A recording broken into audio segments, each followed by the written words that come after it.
আল্লাহ পাক সুবহানাহু ওয়া তাআলা পৃথিবীতে মানুষকে কেন পাঠালেন? এখানে আমাদের প্রয়োজনটা কি?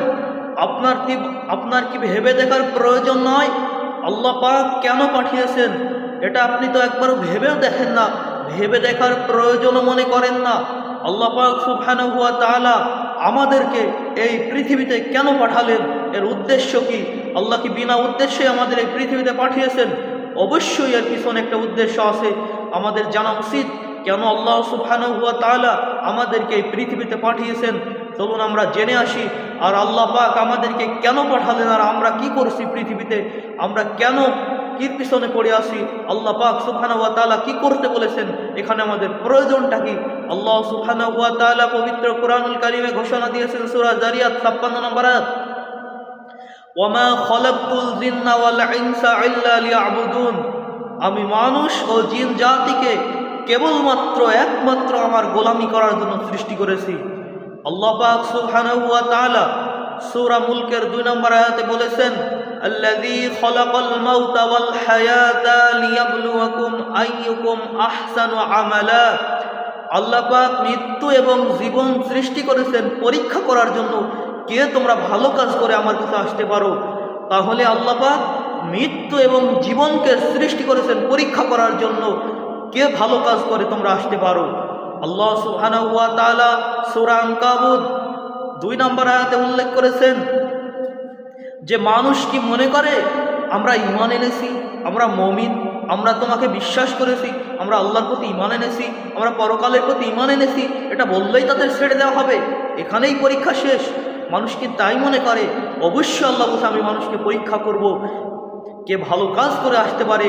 শুধু আপনি মুখে বললে ঈমানদার, মুখে বললেন আমি মুমিন, আপনার নাম আব্দুল্লাহ, আপনার নাম আব্দুর রহমান, আপনি মুমিন বলছেন, মুমিন বললে আপনি কি জান্নাতে চলে যাবেন? এখানেই কি পরীক্ষা শেষ? আল্লাহ পাক অবশ্যই পরীক্ষা করবেন।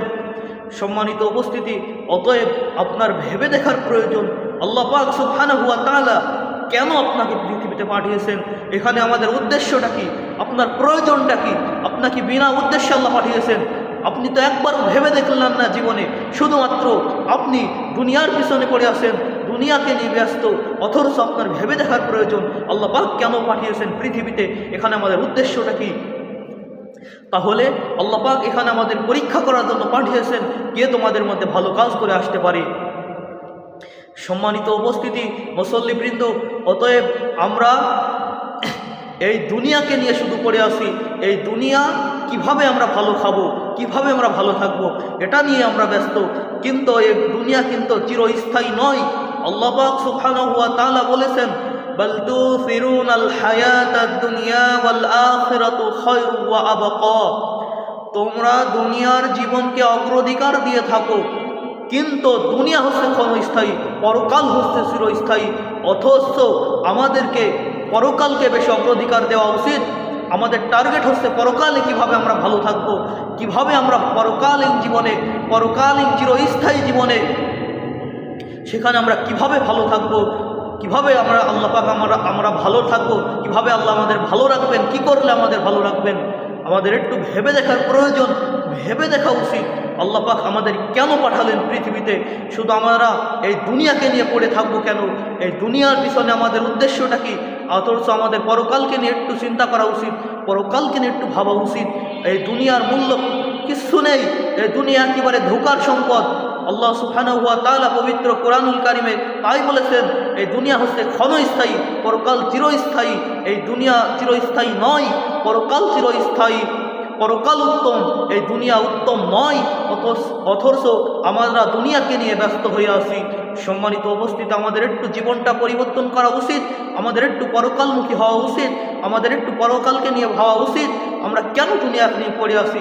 কেন আমরা দুনিয়ার পিছনে, টাকার পিছনে, বাড়ির পিছনে, গাড়ির পিছনে, আমাদের ছেলে মেয়ে সন্তান সন্ততির পিছনে আমরা পড়ে আসি?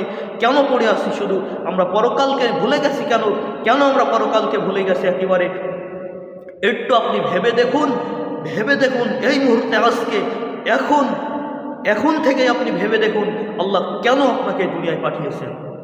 এখানে আল্লাহ এমনি এমনি পাঠান নাই, বিনা উদ্দেশ্যে আল্লাহ আপনাকে সৃষ্টি করেন নাই, অবশ্যই এর পিছনে উদ্দেশ্য আছে। অতএব আপনি পরকালীন জীবনে কিভাবে আপনি ভালো থাকবেন, কিভাবে আপনি সুস্থ থাকবেন, কিভাবে আপনি কি করলে আপনি ভালো থাকবেন, কি করে গেলে আপনি আল্লাহ আপনাকে পরকালে ভালো রাখবেন, সেই কাজগুলি আপনার করে যাওয়া উচিত। অবশ্যই আপনাকে এগুলো একটু চিন্তা ভাবনা করা উচিত। অবশ্যই আপনি ভেবে দেখুন আল্লাহ পাক কেন পাঠিয়েছেন, এখানে কি করতে বলেছেন, আমরা কি করছি, আল্লাহ কি করতে বলেছেন আর আমরা কি করছি, এটা তো আমরা ভেবে দেখি না, ভেবে দেখার প্রয়োজন মনে করি না। শুধু দুনিয়া দুনিয়া দুনিয়া, অথচ এই দুনিয়া কিছু না, এই দুনিয়া সামান্য 2 দিনের জায়গা। আল্লাহ পাক আমাদেরকে এখানে পরীক্ষা করার জন্য পাঠিয়েছেন, এছাড়া অন্য কোনো উদ্দেশ্য নাই। আল্লাহ পাক আমাদের পরীক্ষা করে দেখতে চান কে আমার কাছে ভালো কাজ করে আসতে পারে। আমরা যারা ভালো কাজ করে যে আল্লাহর কাছে যদি যাইতে পারি, অবশ্যই আল্লাহ পাকের বিনিময়ে আমাদের পুরস্কার দিবেন। আমরা যদি আল্লাহর বিধানগুলো মেনে চলতে পারি, আমরা যদি আল্লাহর বিধানগুলি মেনে চলতে পারি, তাহলে আমরা পরকালীন জীবনে জান্নাত লাভ করতে পারবো। আর যদি আমরা আল্লাহর বিধানগুলো অস্বীকার করি, না মেনে চলি, তাহলে আমরা কিন্তু পরকালীন জীবনে জাহান্নামে আল্লাহ নিক্ষেপ করবেন। অতএব আপনি এই মুহূর্তে এখনই ভেবে দেখুন যে আপনাকে কেন আল্লাহ এখানে পাঠিয়েছেন, আপনি কি করছেন, করার দরকার কি ছিল আর আপনি কি করছেন, আল্লাহ কি করতে বলেছেন আর আপনি কি করছেন। দেখুন, প্রতিটি মানুষকে কোরআন শেখা উচিত, কিন্তু দেখুন আমরা কয়জনা কোরআন পড়তে পারি। আমরা যদি কোরআন পড়তে না পারি, তাহলে কোরআন কিন্তু কিয়ামতের মাঠে আমাদের পক্ষে কিংবা বিপক্ষে হয়ে দাঁড়াবে।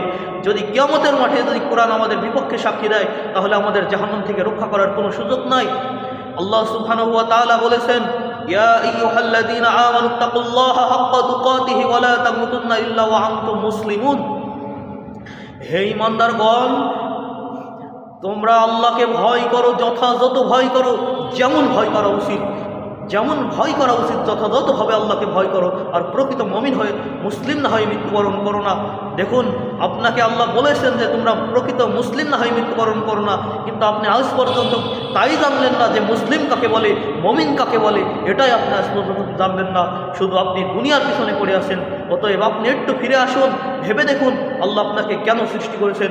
অতএব এখনই এই মুহূর্তে আপনি ঠান্ডা মাথায় চিন্তা করুন আল্লাহ পাক কেন আপনাকে পাঠিয়েছেন। আমি সকল মুমিন নারী পুরুষকে উদ্দেশ্যে বলছি, আপনারা অবশ্যই দুনিয়াকে নিয়ে ব্যস্ত না হয়ে একটু পরকালমুখী হন, পরকালকে নিয়ে চিন্তা করুন, পরকালকে নিয়ে ভাবুন। আল্লাহ পাক আমাদের সকলকে তৌফিক দান করুন, আল্লাহুম্মা আমিন। আর যারা আমার চ্যানেলটি এখনও সাবস্ক্রাইব করেননি, দয়া করে আমার চ্যানেলটি সাবস্ক্রাইব করে আমাদের পাশে থাকবেন। সকলকে ধন্যবাদ। সকলকে আল্লাহ সুস্থ রাখুন, ভালো রাখুন। সকলকে আল্লাহ পাক সঠিক পথে চলার তৌফিক দান করুন। আল্লাহ পাক আমাদের ঈমান আমল নিয়ে বেঁচে থাকার তৌফিক দান করুন। প্রকৃত মুমিন হয়ে কবরে যাওয়ার তৌফিক দান করুন, আল্লাহুম্মা আমিন।